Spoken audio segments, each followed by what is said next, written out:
A decaying facility in America, first designed to tame the Wild West. There are a lot of strange contraptions in here. I've seen prisons, I've seen torture chambers. This reminds me a little bit of both. A stately home in Scotland, once embroiled in an audacious plot. Just kind of walking around, you're always in danger of stepping on a rotted plank or something and plunging to your death. A subterranean maze in Liverpool with mysterious origins. It really feels like a labyrinth. You know, like one of those dreams that you just keep running down, there's another corridor and another corridor, and you never get to the end of it. And a resort on the shores of the Dead Sea, collapsing into the abyss. When it opened up, just caved in. And we've got many more. They're all over the place. Decaying relics. Ruins of lost worlds. Sites haunted by the past. Their secrets waiting to be revealed.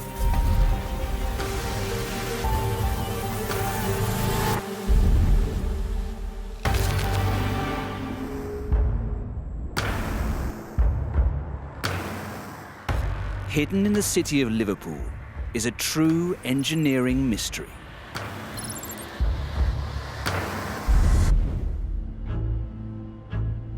This is one of the iconic cities of the world, Liverpool. A completely urbanized, built-up area. You'll be really surprised at what you can find under your seat. Just off the center of Liverpool is this facade that's still standing that's missing the rest of its building. This facade is the gateway to an underground maze where things don't seem to add up. These are very complex, convoluted passages. It really feels like a labyrinth. You know, like one of those dreams that you just keep running down, there's another corridor and another corridor, and you never get to the end of it. You look up and you see that there's ornate structures. There's brickwork that's been finely designed. There's arches. There's something quite grandiose about these, even though it seems dark and dingy at first look. The dirt and rubble lays in contrast to the elaborate architecture. But artifacts uncovered here begin to reveal these tunnels' surprising past. There's a whole collection of trinkets that have been found down here that date back over 100 years. Bits of china, bottles, all these signs of a life that was once lived. A subterranean network, undisturbed for over a century. A time capsule on a grand scale. This is one of the best-kept secrets in Britain, really. I actually studied in this town and knew nothing about it in the late 90s. It's a secret that was kept for over 100 years.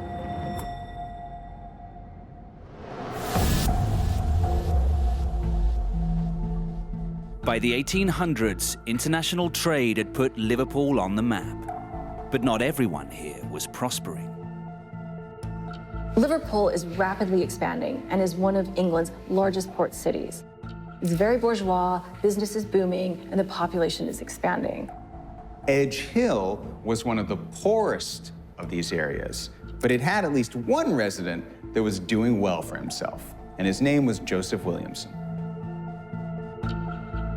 Joseph Williamson came to Liverpool when he was 11 to make his fortune. Joseph Williamson had worked his way up the business ladder, largely through the tobacco trade. And by 1803, he was a very wealthy man. He saw the poverty and suffering of Edge Hill, and he decided to do something about it.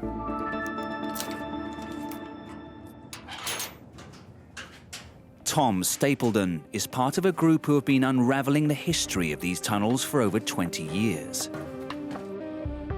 Williamson appears to have perhaps become a philanthropist by default. He was always happy to give a man a day's pay after they'd done a day's work, but he would not give handouts. He was not in the business of handouts to charity. So one of the early theories about how these tunnels came to be was that he wanted to give people the chance to work for that money, not a freebie. And so he paid people, hands-on labor, to come and make these tunnels. Stories of Williamson's philanthropy are legendary, but some think this was a cover to hide the real purpose of his underground chambers. During Williamson's time, Liverpool was a hotbed of Christian sectarianism and even extremism. While religious unrest swept Liverpool streets, Williamson, himself a Protestant, continued digging. What's strange about these excavations, though, is they're not in some remote location. The tunnels all lead directly to Williamson's house. We're now in what we are calling a sunken backyard at the back of Williamson's house. And through this bay window here, we're looking into a very large kitchen area in the basement of what was his three-story Georgian house above here. He lived alone with his wife, so why would you need to have such a big kitchen area just beneath your house? What was the need for that? It's quite an enormous space, really, for a kitchen, and it contains this wonderful array of 4 cooking ranges, which really was, I suppose, I have to say, a complete mystery and a surprise to us when we uncovered it. It became a bit of a local legend that Williamson had some type of end-of-days cult going, that he and his followers were seeking to prepare themselves for Armageddon. And the story ran that all this underground construction was so they'd have a refuge.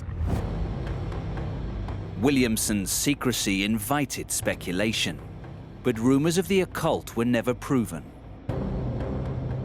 And Joseph Williamson took the secret of his tunnels to the grave.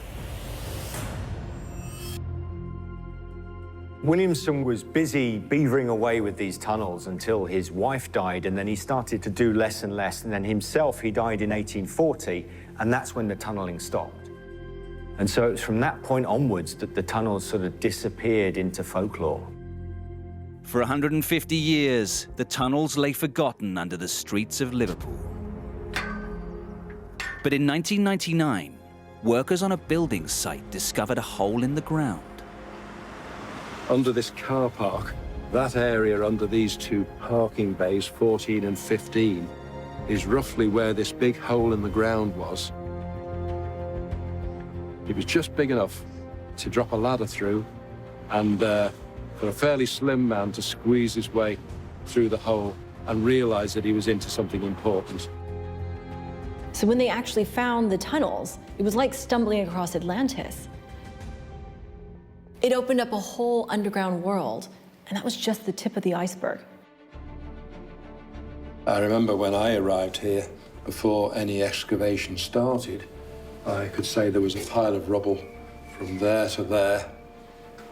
You could sort of clamber over the top of it for a few yards here, and then beyond that, to the far end, it was literally up to there. You could look along it and maybe see the end, but you couldn't get over it. The team of amateur archaeologists began removing hundreds of tons of dirt by hand. After chipping away, they finally found the tunnel floor, but that was just the first level. They found another. This was a multi-leveled tunneling system. At that time, it was absolutely impossible for anybody to judge just how deep this cellar system might end up being. And it was years and years later before we finally emptied it out and realized the full depth of what we'd discovered. As the team dug deeper, the true origin story of these tunnels was becoming clear. As we lowered the spoil level bit by bit in this chamber, it became apparent for the very first time to us what he was doing.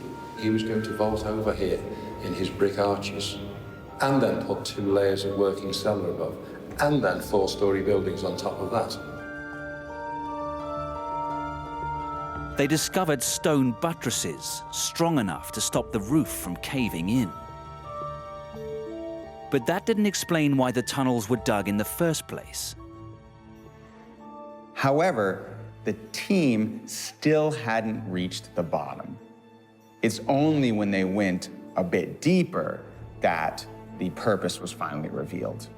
We discovered this floor here, which consists of 3 large blocks of stone. One over there, the one we're standing on, and one behind. They're not real rock formations. They've clearly been carved out of the rock.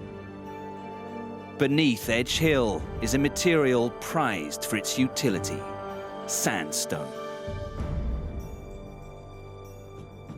It appears that Williamson was extracting the stone to extend his own estates, not only for himself, but for the whole community. We don't know how much of this went on, but we do know for sure that he donated all of the stone that was needed to build one of the local churches. That's St. Jude's Church, which was just a few hundred yards down the road. The secret of the Williamson's tunnels appeared to be solved. But some mysteries about this place might never be explained. One thing that really intrigues me is that this appeared to be a process that was going on in full swing. They were obviously working on 3 blocks of stone or 4 blocks of stone all at once and then suddenly stopped.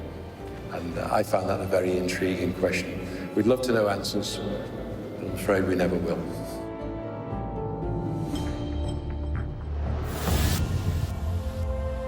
Nearly 2 centuries after Joseph Williamson's death, the legend of his tunnels still captures the imagination of Liverpudlians, and the search for the truth continues. We believe that there are other spaces which are a lot bigger. There's a great tunnel which we know of, and we hope it still exists, and we're having great trouble trying to find it. And we haven't been able to find a way into it yet, but we're determined to find it.